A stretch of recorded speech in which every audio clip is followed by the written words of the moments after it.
1979 সালের পর গত কয়েকদিনে সবচেয়ে সহিংস বিক্ষোভ দেখেছে ইরান। মানবাধিকার সংস্থা ও পশ্চিমা গণমাধ্যমগুলোর দাবি, বিক্ষোভে নিরাপত্তা বাহিনীর সদস্যসহ 3000-এর বেশি সাধারণ মানুষ নিহত হয়েছেন। বিক্ষোভ এখন কিছুটা কমলেও ভবিষ্যৎ নিয়ে অনিশ্চয়তার মুখে আছেন নাগরিকরা।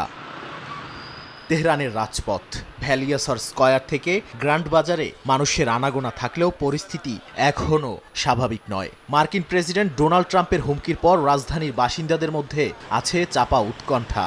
হামলার বিষয়ে ট্রাম্প সুর কিছুটা নরম করলেও তা নিয়ে পুরোপুরি আশ্বস্ত নন কেউই।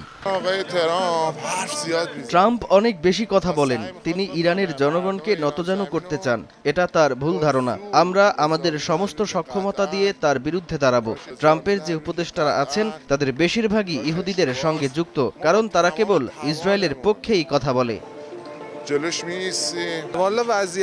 গতবার আমরা যুক্তরাষ্ট্রকে কঠোর জবাব দিয়েছিলাম। আমার মনে হয় না তারা আবার হামলা চালানোর সাহস করবে। এদিকে বিক্ষোভে নিহত নিরাপত্তা বাহিনীর সদস্য ও বেসামরিকদের স্মরণে জানাজা ও শোক মিছিল হয়েছে তেহরানে। এ সময় প্রতিবাদী সভাও করেন সাধারণ মানুষ। অংশগ্রহণকারীরা যুক্তরাষ্ট্রকে দায়ী করছেন মধ্যপ্রাচ্যে অস্থিরতা ছড়ানোর জন্য। এই উত্তেজনার রেশ ছড়িয়েছে মধ্যপ্রাচ্যের বাইরেও।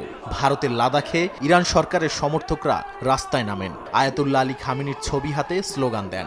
সমাবেশ থেকে ট্রাম্পের হুমকির বিরুদ্ধে ইরানের পাশে থাকার বার্তাও দেন তারা।